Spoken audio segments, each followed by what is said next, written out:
In today's episode, what I find among many Christians is a tendency to avoid thinking through about what might be considered left or right just because it's on the left or right. What's a healthy skepticism is actually encouraged in the Bible.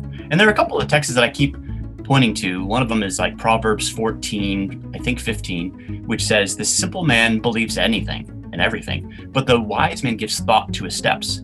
So we shouldn't be gullible, but we should think through things. A Reformed philosopher was lamenting that critical thinking had become just a means of sort of beating the other person. It occurred to me that that was a major shift, that what I understood about critical thinking was that it was evaluating my own thoughts and ideas and not trying to just beat the other guy up. Something I try to communicate to my kids. You want to be a clear thinker. You want to be sharp in your the tool that God has given you.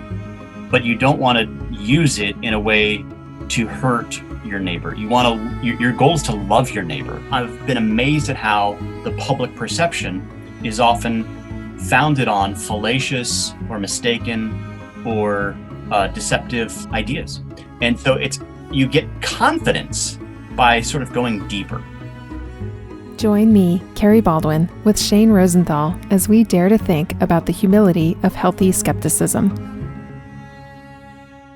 Today I have Shane Rosenthal with me. He's the founder and host of the Humble Skeptic Podcast, which seeks to explore the beliefs and ideas that shape our lives.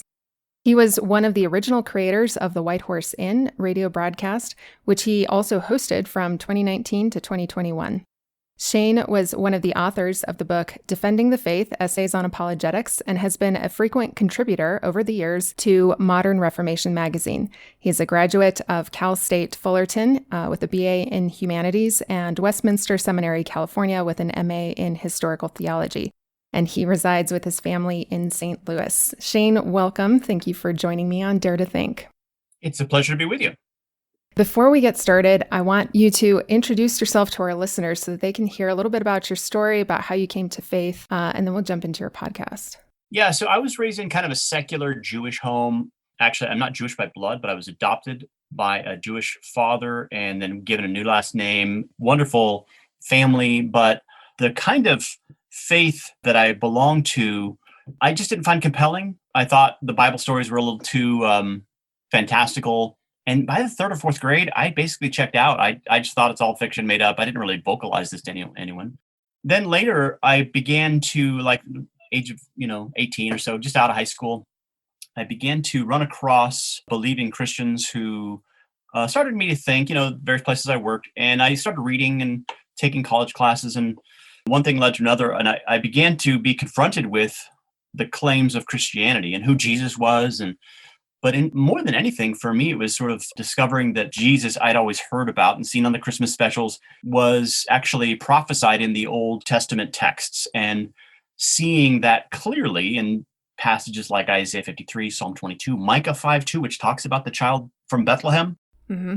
Those I just never heard of before. I was always, the answer when you're in a Jewish community is that, well, Jesus was Jewish, so he's on our camp, actually, in case you didn't know. But I was never told that this particular Jewish man claimed to be Israel's promised Messiah. I never was told that there was anything called a Messiah. Mm-hmm. And that all surprised me. And so I kept reading. I began to ask rabbis questions like, what do you do with these passages? And they gave me some books to think about and put me on a journey that I didn't find their arguments as persuasive as the New Testament claims themselves or the books that I began reading in the Christian side of things. So that was like 1985, and I've been a Christian now since then. Very good. So we discussed a little bit by email about the left-right paradigm, which I describe as a tendency to think in terms of only two options, right? So basically a false choice. And so we see this paradigm, I think, in ecclesial and social and political and even economic areas of life. And I'd say that we're pretty well steeped in it, especially now. And I use critical thinking or reflective thinking using the Socratic method as a method of inquiry and analysis to sort of sort through common problems that we face today. But what I find among many Christians is a tendency to avoid thinking through about what might be considered left or right just because it's on the left or right. So I was struck by the pilot episode for The Humble Skeptic because you offer this great example of what I guess you're calling humble skepticism. Yeah. By way of narrative and storytelling. And I find that very compelling. And it's with a rather innocuous and no less interesting story. I'll let you talk about it more in a minute. But it illustrates very nicely the twists and turns, I think, that come naturally because of inquiry and sort of digging into and trying to seek the truth on any given matter. So what I wanted to do was bring you on to discuss this idea of humble skepticism, especially from a Christian perspective, and how this also entails the Socratic method and how I think it can diffuse and even depolarize many conversations that are becoming charged and polarized and very difficult to have. Yeah. So I'm interested in just sort of a broad description of your approach to this humble skepticism. A lot of people have been asking me questions like, why humble skepticism? I mean, isn't skepticism something that you usually find in maybe, say, the New Atheists? It's a strange name for a Christian podcast. And part of it is I am trying to get broad appeal. I don't want to just be I don't want to create a Christian podcast for Christians only. I'd like to influence the way people think, anyone who's interested in worldview questions, really. And I do actually think that skepticism is something, maybe not skepticism, that whenever you put an ism at the end of a word, right. Red flag should go up. But I do think that what's a healthy skepticism is actually encouraged in the Bible. And there are a couple of texts that I keep pointing to. One of them is like Proverbs 14, I think 15, which says, the simple man believes anything and everything, but the wise man gives thought to his steps. Yeah. So we shouldn't be gullible, but we should think through things. Another one is test the spirits to see whether they are of God, for there are many false prophets. Or Paul says, test all things and hold on to the good. So think about that. Test all things. That could mean ideas in your own head. Right. Yeah. And if you are, but you can't be so skeptical that you can't hold on to anything, because then you're not holding on to the good. Right. You have to be a critical thinker. So all those kinds of verses, I think, are important for us to recover today, because if you think about it, there's a lot more for us to disbelieve than there used to be. Yeah. We used to be all safe in, Christian country, and all our neighbors are different kinds of Christians. We got the Lutheran and the Methodist and the Baptist in our neighborhood, but not much else. But over the last 100 and something years, things have changed a little bit. And we, not only do we have Muslim and Hindu neighbors, but we also have this internet where our parishioners, our family members, have very strange ideas coming in through the internet portals and Netflix and other things. So we just need to think through all the ideas that we're confronted with, because there's a lot of different ideas out there. Not all of them are good. Right.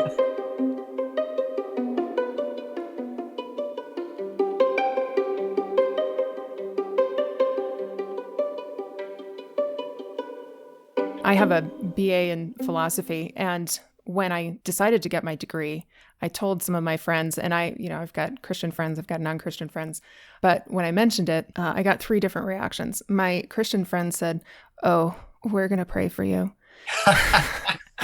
And then my non-Christian friends said, "You're not going to try to prove God exists, are you?" And then the third reaction was from the people who were close to me, who were like, "That's perfect for you," because I've always been very inquisitive and just asking lots of questions. But what I find interesting is that there are a lot of people, and I don't think this is unique to Christians, but it's certainly true of Christians, is this sort of fear over asking questions or being asked questions. And so I'm wondering if you have experienced that in the interviews that you've already done with your podcast. Yeah, you certainly do get people who, especially when you just come up to someone on the street, they don't know me, they don't trust me. But I love street interviews because it sort of helps people to see these aren't just academic and dry ideas. These are real things floating around in people's heads. And there are trends in the way, over time that beliefs tend to go in waves, because humans are kind of herd instinct creatures. We tend to go with where the herd goes. Yeah. We believe ideas that are popular. So sometimes people aren't interested in talking with me. Other times they are, and I get really fascinating conversations with people. What I think is interesting about the current moment, you can have religious, cultural, pharmaceutical, political questions, and you may have your conversation partner, whether it's friend, coworker, relative, they're kind of in a certain camp, and they have received let's just say, a certain set of dogmas about the issue that you're discussing. Sometimes when you offer a different perspective and you're asking questions about it, sometimes the walls go up and they just like, oh, okay, well, that's, that's, Yeah. nobody's saying that. Wait a minute, I just said that. I'm somebody, all right? Right. So what I think happens in a lot of places is we're comfortable in our own spheres. I'm used to my TV channel. I'm used to my social group. I'm used to my church talk, whatever. And people don't like being confronted with different ideas, different sources who they don't necessarily trust. Right. So that can be challenging. And I think the best way to open the door there is just to ask questions about the person's view. Well, why do you think this is the best? Why do you think this is the only way to look at the issue? What persuaded you that this was true in contrast to all the other possible options? Mm-hmm. Things like that. Yeah. I teach this method the Socratic method. And one of the things that I come across when we get to the point where I'm teaching them how to ask questions, we start out with very simple questions, because the one thing that I've learned is that most people freeze and they think, oh, now I have to ask like a profound question. Yeah. And really, it just needs to start with a simple question. Why do you believe that is a perfect example. I wonder, though, the fact that sometimes we're in certain camps, have you found that seeking to understand another person's position is effective in diffusing that sort of negative emotion that makes them want to stand off and not answer any questions? Sometimes it does, sometimes it doesn't. I mean, I've encountered conversations with people in which they don't want to be persuaded. They know what they know and they don't want to talk about it. They will give you body language and signs, and this isn't only in religion either. They will give you lots of different signs that they keep wanting to change the conversation. And I just think you should respect that, but you should sometimes, politely, you should point out the fact that the issue isn't, there's more than one way to look at it. And if you're ever interested in having that conversation, the door is always open. Yeah. But just be respectful of the person who just doesn't want to hear your spiel. Mm-hmm. Yeah. And I think it's very easy. I think we see it quite a bit on social media, is somebody says something that sort of shuts down the conversation and it immediately becomes reactionary and turns into a fight. I remember reading an article a couple years ago from a Reformed philosopher by the name of James K.A. Smith, and he was lamenting that critical thinking had become just a means of sort of beating the other person, right? That was the game. And it occurred to me, because that was at the time I was formulating a lot of my courses, it occurred to me that was a major shift with critical thinking. Because what I understood of the Socratic method, what I understood about critical thinking was that it was evaluating my own thoughts and ideas and not trying to just beat the other guy up. I'll even add this. There was at one point, I had a parent ask me if critical thinking had anything to do with critical theory.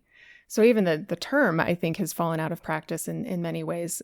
So have you found any aversion to that idea? I mean, do they think that you're going to put them on the spot or try to fight them or, win an argument, beat them over the head, that sort of thing?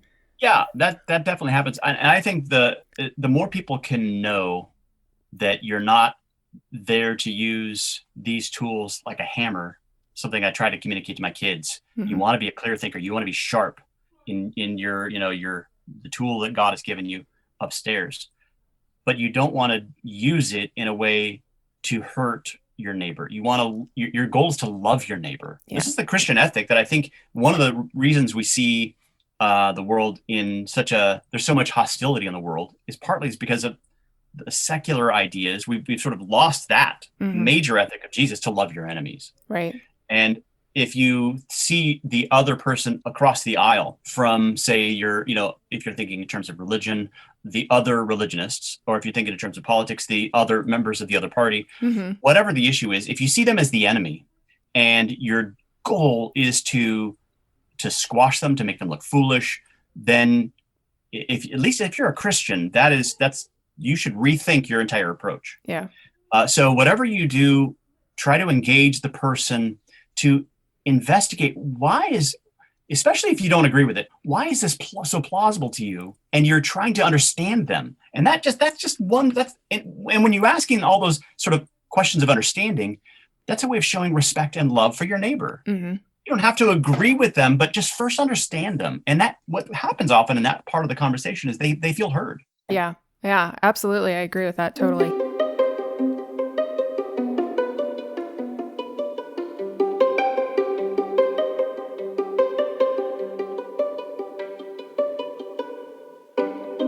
And I want to sort of bring in now pilot episode that you have for the Humble Skeptic, because the story that you tell, you're testing some ideas that your dad brought up.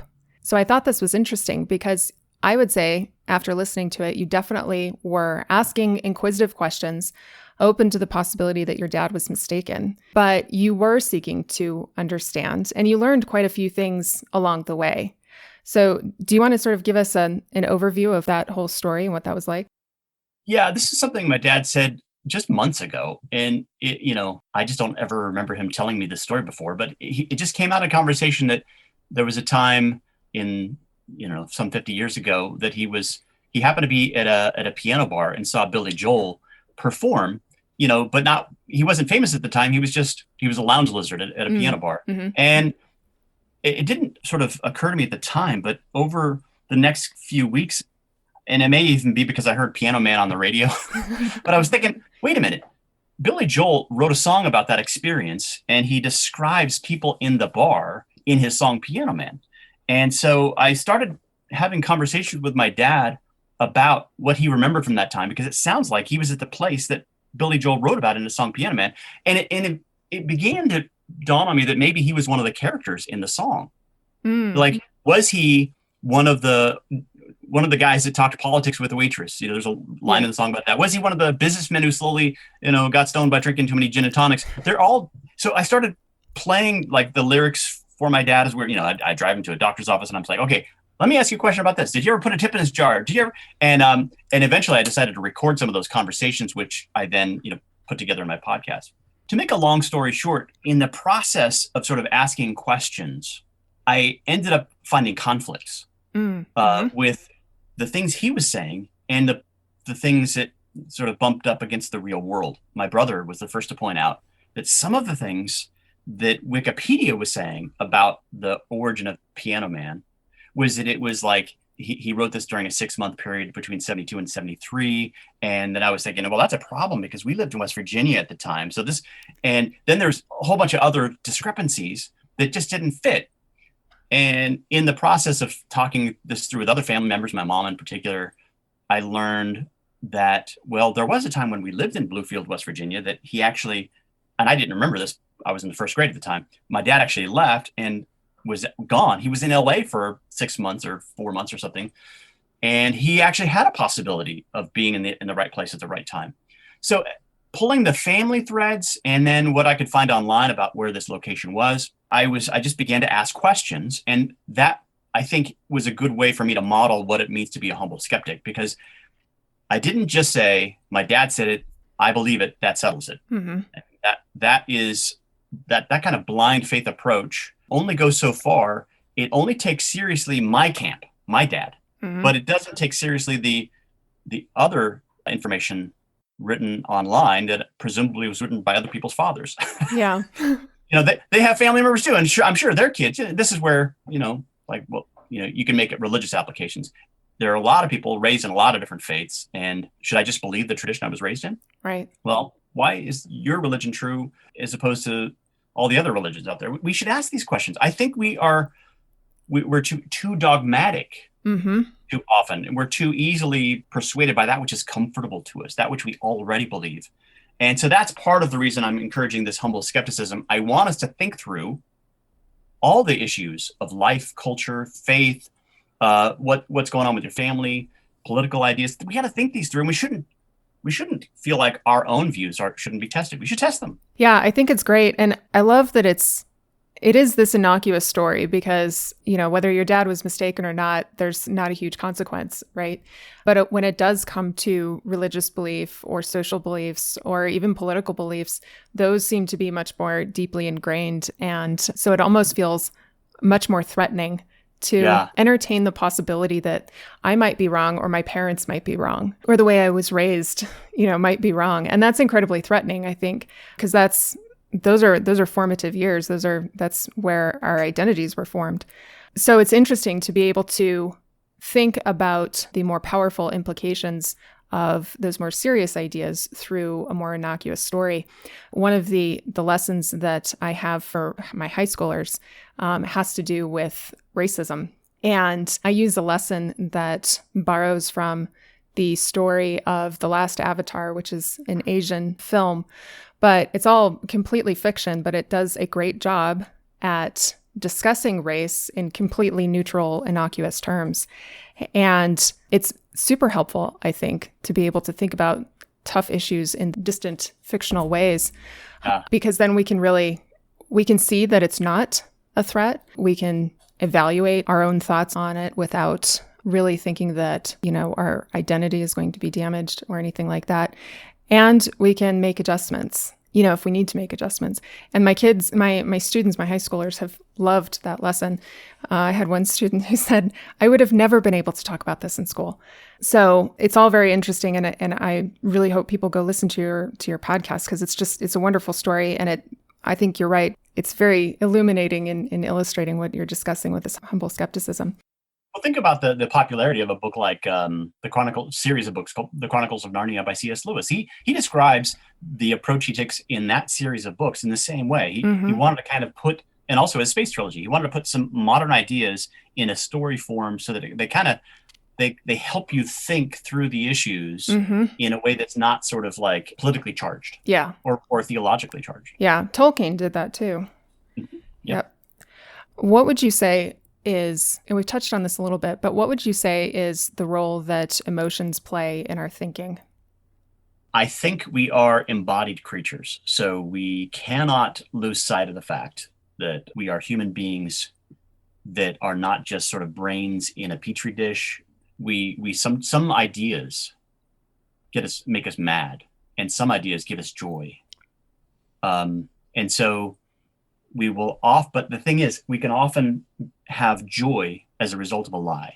And we can often get mad at the truth.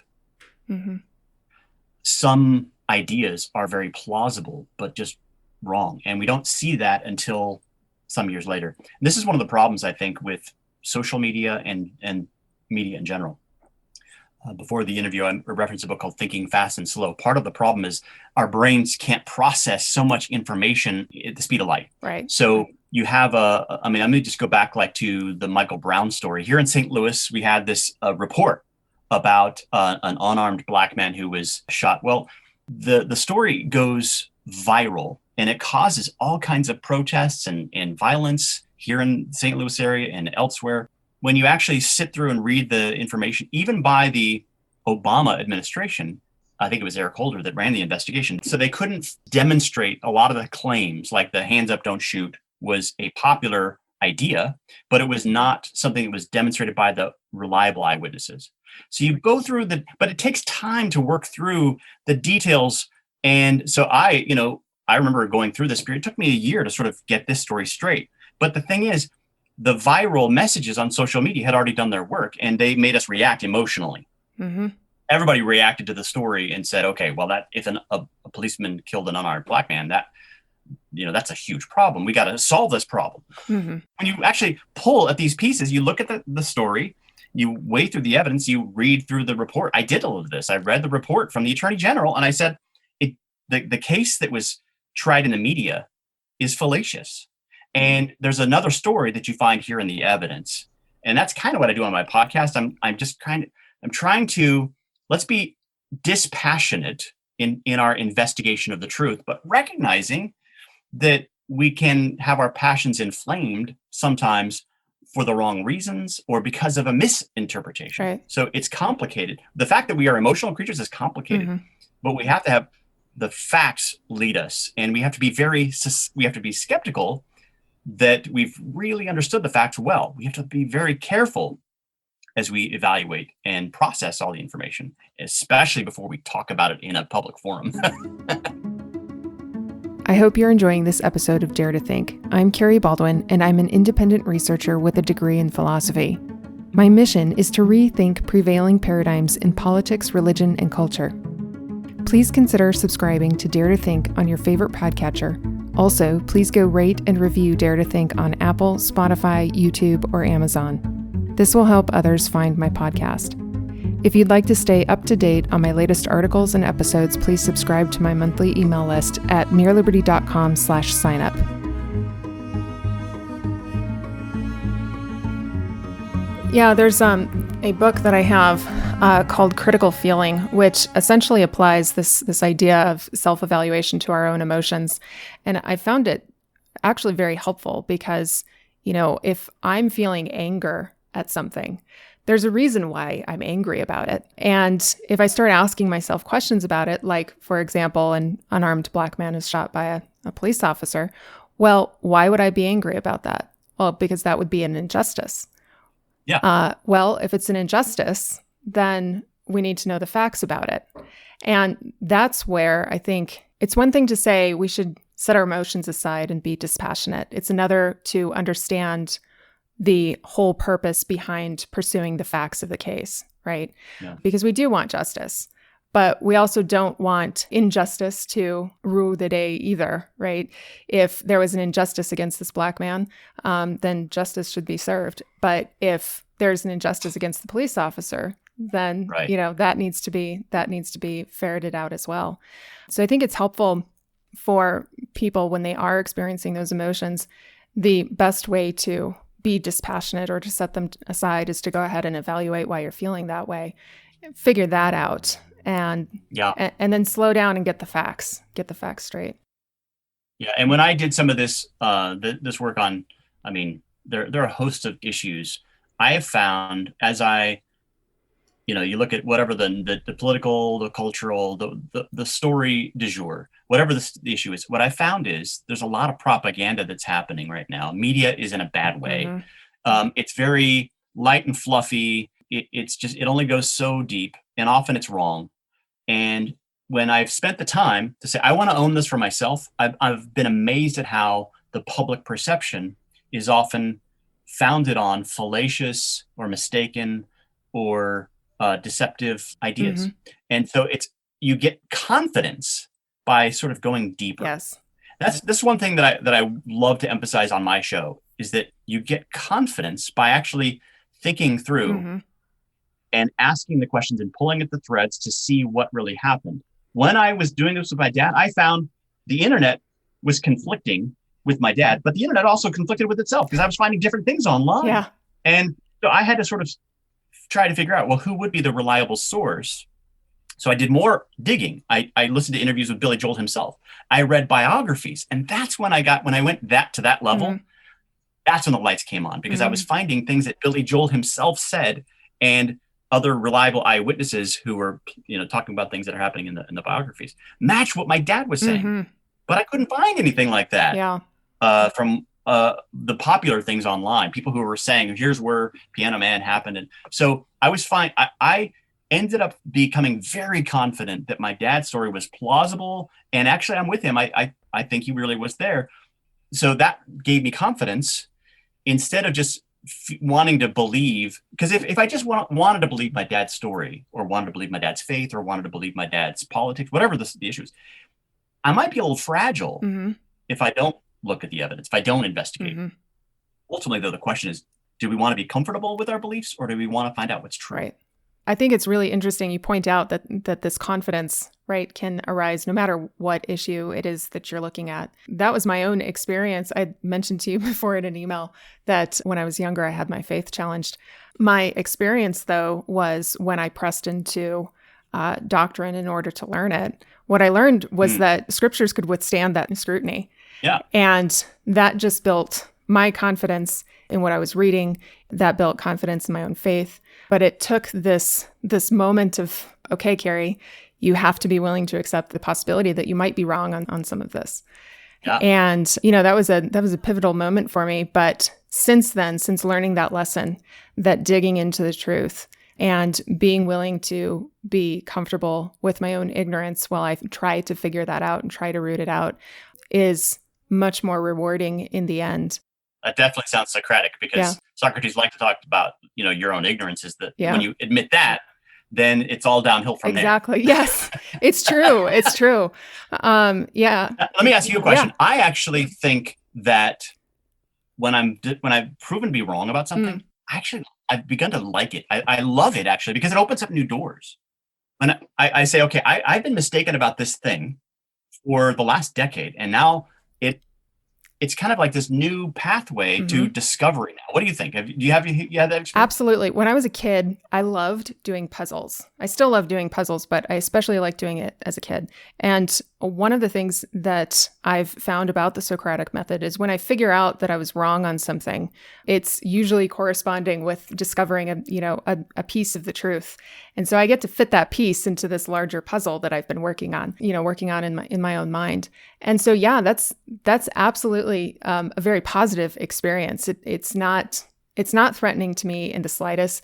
I feel like it's part of my own development just as a Christian, as a human being, as a philosopher. And so it's exciting to be able to say, oh, I was mistaken about that. This is what the case is then. So yeah, it's definitely a positive experience for sure. Yeah. As I was thinking through the issues related to my dad's experience, I had initially trusted some information about like the location and the timing of Billy Joel's appearance at this piano bar. And then when I discovered some new information, then I realized, oh, I'd been had. I had trusted a certain source. Now that source is no longer as reliable. So what happened in that case was that it gave me a little bit more skepticism. I began to be more skeptical about the ideas that I'm currently trusting. Right. So I'm trying to evaluate the footing. Okay, so what had happened was, as I began to find out that some pieces of the information weren't as reliable, I had a deeper level of, let's just be very careful about everything that I choose to believe from here going forward.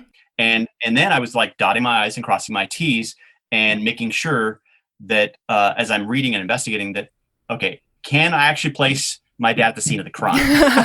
And it ended up being kind of a fun story, but it makes it larger. Yeah.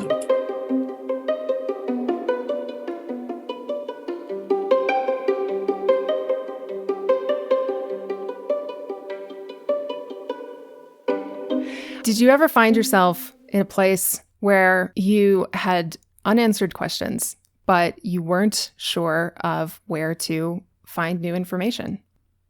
Yes, many times.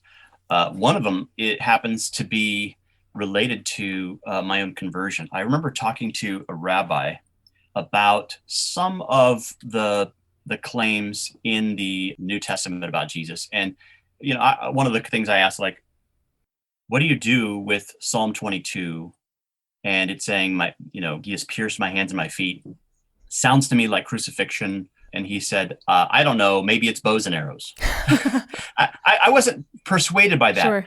But he did give me a book that I took home and I read. And this book, which was sort of answering all the claims that Christians make about Jesus, did he fit the prophecies? And one of them had to do with one of the prophecies mentioned in the beginning of Matthew's gospel that I said, that's a challenge. I don't know what to do with it. I kind of put it in a holding place, and I think it sat there for 15 years. I had a lot of other evidence that I thought was persuaded, but I didn't know what to do with this one. And it wasn't until like maybe 15 to 20 years later where I'm reading a book and all of a sudden, oh, well, that's how you answer that. It just kind of clicked. And now it's like one of my favorite things. But yeah, there are times in which, like if you go back to the puzzle piece, you're putting together a puzzle and you're saying, okay, I can't really make sense. This is what I would call an anomaly. It doesn't fit in my puzzle piece. And later you may discover, well, actually somebody else's puzzle piece got put in your box. It doesn't belong. You've misinterpreted the thing. Oh, it actually can fit in. So it's sometimes these things are complicated and it takes time. That humble skepticism is just the scientific method. It's just, you have to have a little bit of humility, and it takes time to put the pieces of the puzzle together. We see through a glass darkly, not only with regard to heavenly things, but also with regard to the world around us, people's motives, their memories. One of the first lessons that I have with my students, it's actually a TEDx talk from Adam Savage. He's one of the engineers from Mythbusters. Yeah. And he's great. One of the things that he says is that, we're bombarded with information every day, and we usually don't come to understand the import of that information until much, much later. And I think it's very helpful when learning how to work through the thinking process to understand that learning isn't linear. I almost want to describe it as an infinity loop, because you'll go forward and move back, and you'll constantly be moving in and out of ideas as you learn them, as you learn different facets of them, and that sort of thing. I have sometimes I'm asked a question by my students, and I want to ask you this question: how do you know that you've arrived at the truth? The truth. So the truth is a very broad question. So how do I know the truth about reality? How do I know the truth about memory? How do I know the truth about anything? One thing, I don't know about you, but I like the Scottish common sense tradition. There's a philosopher I like called Thomas Reid. And Thomas Reid didn't like Descartes because Descartes sort of put all of reason on a toothpick, he says. I think, therefore I am. And it's just, I can build everything from that one small toothpick. Thomas Reid talks about, you have to have a broader foundation. And he's got this great way of putting it, where you have the reliability of sense perception, the reliability of memory, the belief in other minds, all these things. You can ask, well, why do you believe this particular thing here? And why do you believe that? Why do you believe that? Eventually, you're going to get to these foundational beliefs that are just, you can't have a reason for, other than the fact that if I don't have this belief, this trust that my mind works right and my senses are right, then I can't be a rational human being. And it's like these self-existent terms. What's the word for it? It's foundationalism is kind of the approach there. Right. If you get to the bedrock, and it's ultimately faith. I have to have faith that my mind works well, that my reason works well, that my senses work well. So, and I believe that actually is an argument for God's existence, because why would I trust, faith and trust being the same thing? Why would I trust my brain and my mind and my faculties if the world is chaos? If the chaos came out of chaos, and our minds and our reason comes out of the chaos, why should we trust it? If I have two computers, one has random code and the other has design code, which are you going to trust it to calculate the important data that's going to solve the world's problems? So that's a starting point. Secondly, I believe I've arrived at the truth because having worked with relying on my sense perception, I've seen evidence that convinces me that the world cannot have emerged, life cannot have emerged by chance. And then another layer is I've seen evidence that there was this man who not only died and didn't stay dead, but there are all these texts that described what he would do thousands of years in advance. So I'm convinced, because of all that I've observed, that I have the correct worldview. Now, this does not mean that I am going to shut my ears and not listen to my neighbors who tell me their perspectives. I want to listen carefully to those perspectives, and I want to ask them engaging, probing questions from somebody who has a different worldview, but who is sympathetic to the idea that I could be wrong. Paul seems to say that he could be wrong in 1 Corinthians 15. That, look, if Jesus didn't rise again from the dead, your faith is in vain, you're of all men to be pitied. So I think if that didn't happen historically, it's not just a nice idea, not an eternal principle. There's a certain level of facts that, if not true, then we're wasting our time. And then finally, when I've done what I do on the Humble Skeptic episode, I'm pulling out all these facts to see whether my dad was there at the bar. I've done this with the Old Testament. I've done it with the New Testament. You start applying these critical tests to see, are these fictional documents, mythological documents, legendary documents, or is it real history? And when you start looking at the city names, the botany, the architecture, the places, all the people name, the distribution of actual first century names, every conceivable question I've asked, is this real history or is it not? I am bumping up again and again to real eyewitness testimony. I'm convinced of this because I've done the deep dive into that subject for the last 20 or 30 years. So those are some of the reasons why I'm convinced that my worldview at least it's corroborated by the events of the real world, not just an idea I'd like to be true, not something that's just helpful. It's actually describing the real world. Yes.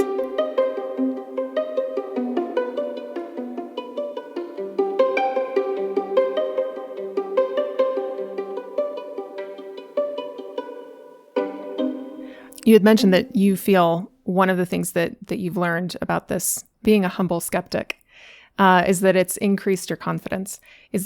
Are there any other lessons that you've taken away from this experience?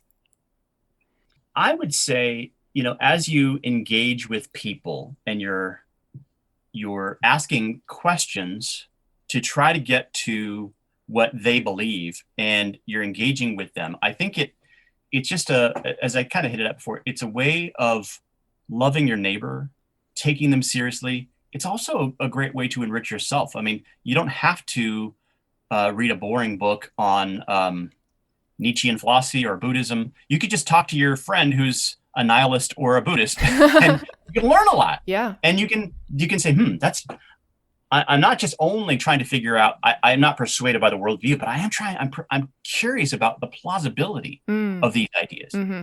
And when you begin to be curiosity is a great way to prevent boredom. Oh, yes. and it's so it draws, you get drawn into the world. Yeah. You get drawn into your neighbors. Mm-hmm. So I would say it's a recipe for happiness, for joy, and that's a life lesson for the day. Well, that is a perfect closing for our interview. I've thoroughly enjoyed our time.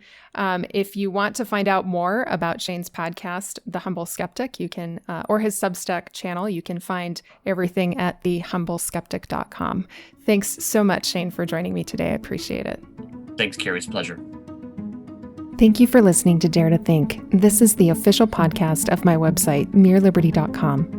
At Mere Liberty, I publish all sorts of content, which reflects on and teaches about truths written into the fabric of reality, revealed through Scripture and God's created order, that appreciates and respects the complex, irreducible nature of that order, and aims at inspiring and reorienting human action toward freedom and flourishing. If you like what you hear and would like to get access to premium content, including lessons which walk you through the skills of being a deeper, more reflective thinker, please consider becoming a monthly member for as little as $5 a month. You can find that information at mereliberty.com/membership. And please do leave a review of Dare to Think on Apple and YouTube, and follow me on Facebook and Twitter.